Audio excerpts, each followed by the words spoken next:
Boa noite para todos, a paz. Então, hoje estamos gravando bem tarde, né? 11h30, que acabamos de chegar do hospital, né? Depois da minha cirurgia, né? No calcanhar. Foi uma reconstituição tipo enxerto com placa, né, de metal. E aí foi o dia inteiro, foi bem cansativo, mas de todas as aflições que nós temos, a gente sempre tira lições e enxerga as oportunidades que o Pai nos coloca à prova. Então, se eu estava com um problema, eu estava em um local que acolhe todas as famílias com algum problema, e a maioria delas muito mais sérias do que a minha. E muitos destes passaram na nossa frente, e por mais que aquela angústia de, chegamos lá 6 horas da manhã, fomos atendidos quase 1 hora da tarde, mas os que passaram tinham sim prioridade, né? E o Pai sabia que nós estávamos ali para orar por eles e para deixar passar na frente, porque a dor a gente só conhece quando tem ela no coração, e o Pai conhece o coração de cada um e sabe o grau de cada dor e qual a necessidade de prioridade de cada uma delas. E se Ele nos fortalece na fé, Ele nos fortalece em esperar um pouco mais e deixar aqueles que ainda precisam acordar para essa fé e precisam realmente de uma agilidade maior naquela angústia que todos tinham, até com crianças, com idosos. Alguns, infelizmente, tiveram que se despedir de pessoas, e nós estávamos lá para orar, ou eu para orar, a Lígia para abraçar. Então, nós só queríamos relatar isso para vocês, agradecer as orações, dizer que graças a Deus correu tudo bem, né? Deus cuidou de tudo. A minha recuperação foi bem rápida, tanto que eu fui liberado hoje, eram entre 8 e 9 horas da noite.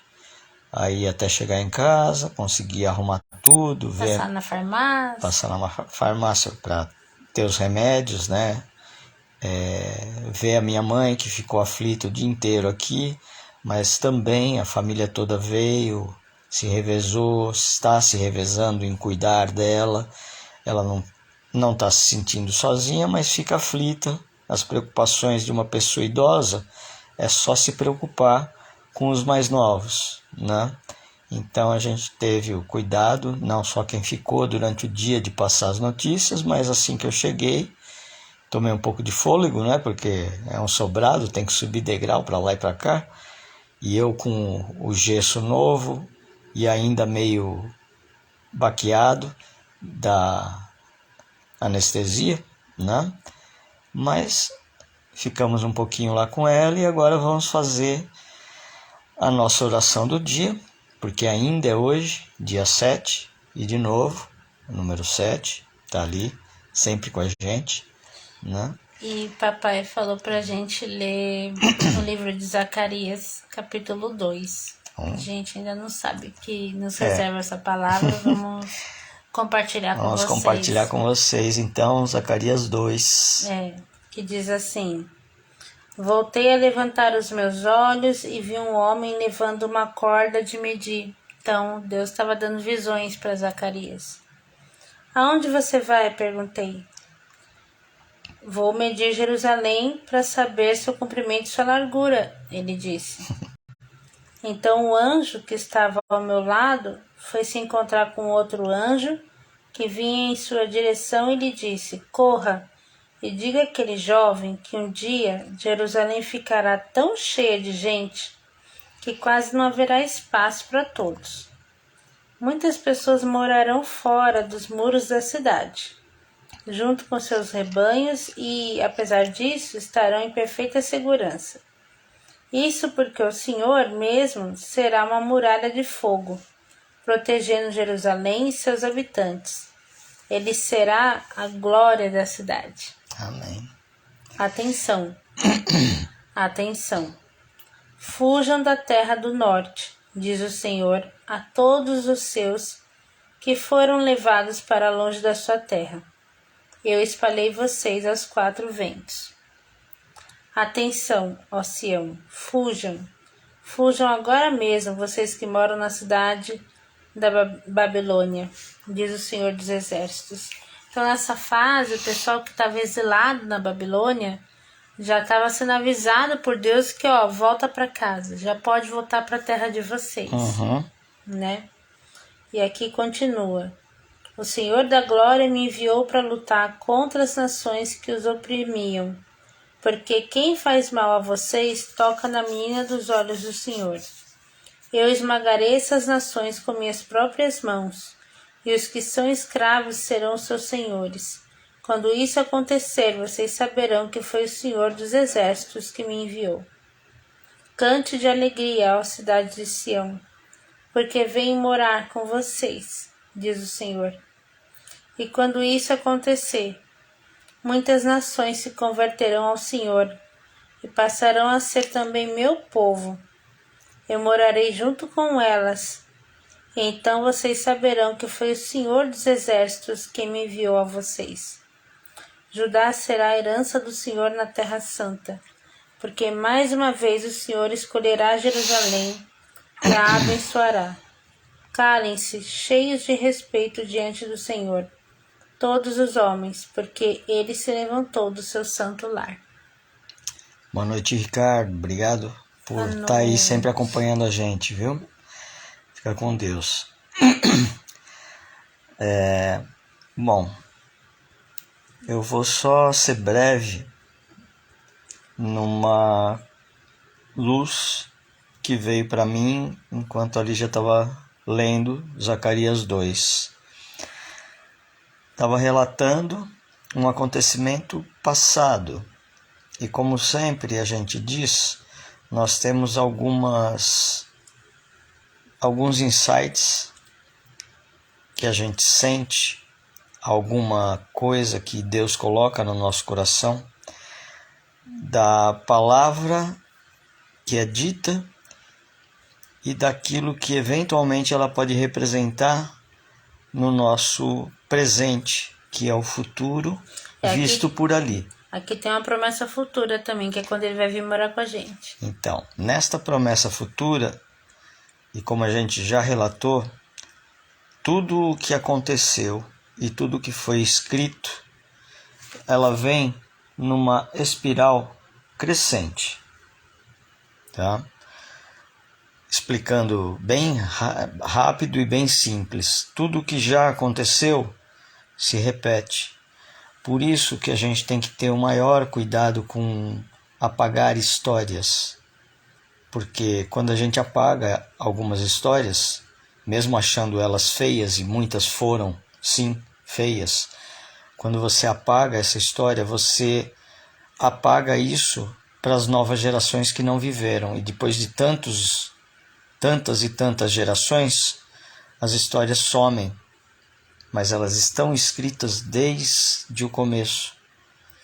E se você estudar, você vai ver que já foram várias vezes repetidas em vários locais do mundo. Né? E quando elas somem, correm o risco, as novas gerações, de incorrer no mesmo erro. E o mesmo erro... Ninguém falou para elas que aquilo já tinha acontecido, né? Sim, e o mesmo erro também é de teimosia. A teimosia de você dizer que não aceito. Quando você não aceita, você colhe aquilo que você planta, principalmente os frutos amargos.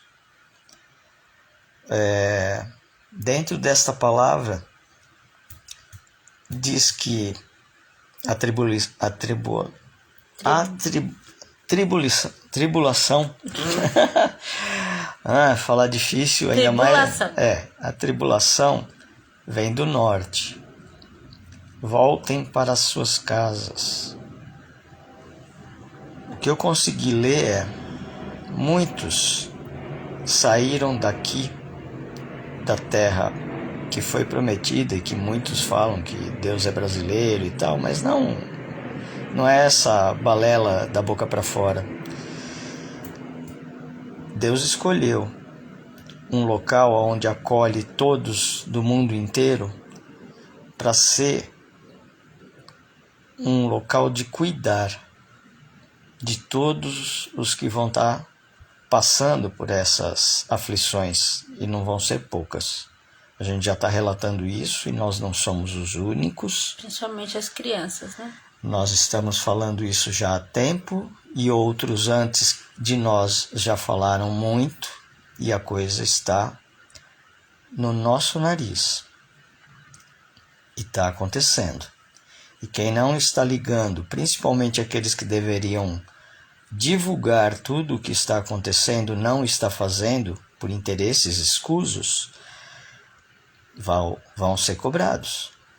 Então muita gente fala: vou sair, vamos dizer aquela história antiga, vou sair do Brasil porque não aceito mais o que está acontecendo aqui. Sim, muitos não aceitam, mas muitos não têm condição de sair. E vão ser massacrados porque não têm a ajuda daqueles que poderiam ajudar.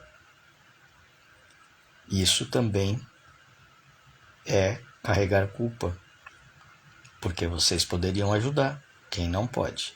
E os outros podem colaborar da forma que podem, e não só simplesmente aceitar a ajuda, mas trabalhar para ajudar outros. Mas o que está para acontecer também é no mundo todo. Não adianta querer fugir daqui, né? Bom,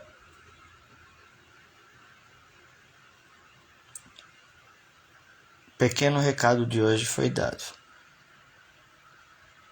né?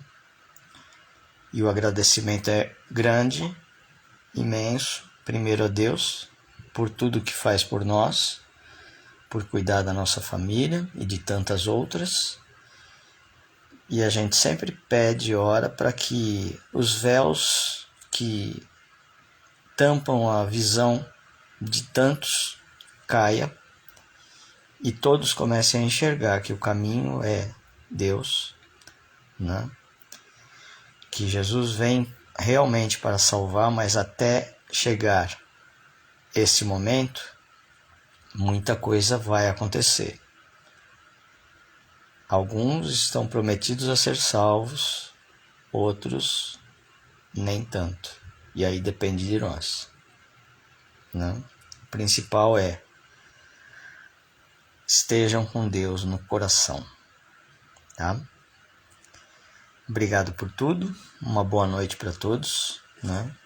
Amanhã a gente conversa mais. A paz.